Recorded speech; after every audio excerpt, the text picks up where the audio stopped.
So, Sofia, it's not your first time here in Cannes. How many times in Cannes? Um, well, it's my third movie in Yeah, Cannes, I know it's but your I've third been movie. here probably five or six times. I can't remember, but first time I came was when I was 8 for Apocalypse Now, and I showed my first film, Birds and Suicides there. So I have lots of good memories of So Cannes. you know the festival very, very well. You have a Uh, special relationship with the I have a festival. fondness. I have good memories, and yeah, since my childhood. So I was really happy to come here with this film.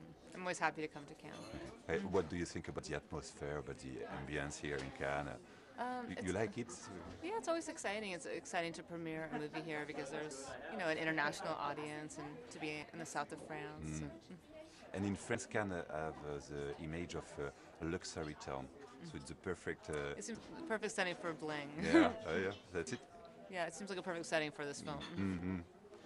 And when you were young, what image of the festival did you have? When I was a kid, Yeah. I mean, I was very young, so it just it seemed like exciting and kind of like a circus, kind of crazy. And still the same when you're adult now? I'm sure I don't have the same view as an 8-year-old, but it still has a glamorousness to it. So the Bling Ring is your third movie, just Here. after Marie Antoinette and after Virgin Suicide. Do you think it's the best movie of the third Bling Ring? Uh, It's a hard question, I Yeah, know. that's hard to say. No, I don't know. It's like picking which child you like the best. I have special relationship with each film I've done, and and I hope people enjoy it. And for me, it's a different film than my other films, but still connected to my work, I think. And the Bling Ring is a very rhythmic movie, a very rhythmic movie, compared maybe to Somewhere, or Yeah. somebody says it's also. It's a choice of you to try to make it very rhythmic. Yeah, after Somewhere was very slow and minimal, I was just in the mood to do something fast and more hyper and obnoxious, and and also the when I read the article, the style of the story, felt like it had to be have a lot of energy. And why did you choose to tell this real story, Sorry. the Bling Ring? Why this story? I thought it was so interesting when I read the article. I mean, it sounded almost like a movie. It was so kind of absurd, and I thought it said so much about American culture today. Or I don't know if it's international, but just our culture today. That the story couldn't have happened 10 years ago, and so different when I was growing up, and how much information that these kids had. So I just thought it was fascinating, and their relationship to it. It's a famous story in the United States, this story. It was a story that was on the news, I remember, and people kind of heard about it. So people knew about it in the U.S., but it wasn't a huge story. And I think when I read the Vanity Fair article, when I read all the details, that's when I got really interested in it. Okay. Um, and are you disappointed not to be in the main selection?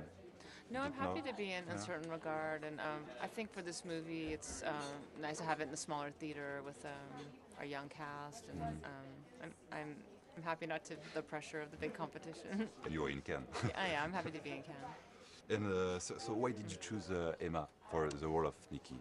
Yeah, I met a lot of young actors, and when I met Emma Watson, I thought she had a really smart perspective and approach to the character, and it was important to me that the character not be a joke, that that she would really approach it in a serious way, and I thought it's so different than her as a person and her persona. I thought it's always fun to see an actor transform into someone else. And so you like to work with young persons? I do. It's fun to work with a group of teenagers, and they're all very enthusiastic and excited to do a good job. But these teenagers are very different from the teenagers of Virgin Suicide. Uh, Yeah. how can you describe the teenagers of the Bling Ring? Well, I think in the Virgin Suicides there's an innocence, and I think these kids in the Bling Ring there's no innocence at all, and they're into this stuff, and I need to see the movie. And do you think it's the evolution of the teenagers? This they think that.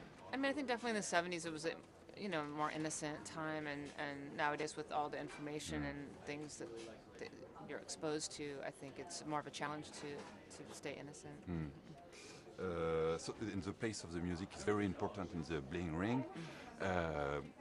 We can do a good movie without a good music. Do you think? I love having a good soundtrack. I think it makes so much of the atmosphere of a movie. So it's a part that I really enjoy, and I love our soundtrack. I think it brings a lot of life to the movie. And what do you think about the latest Phoenix album? You like it? Entertainment? I do. I love the new album, and it's fun to see their concerts. And they gave me some music for the movie. Yeah, I know. It's, I talked with your husband Oh yeah. 2 or 3 months ago for Okay. the album. Okay, thank you. Thank Okay. you, Sofia.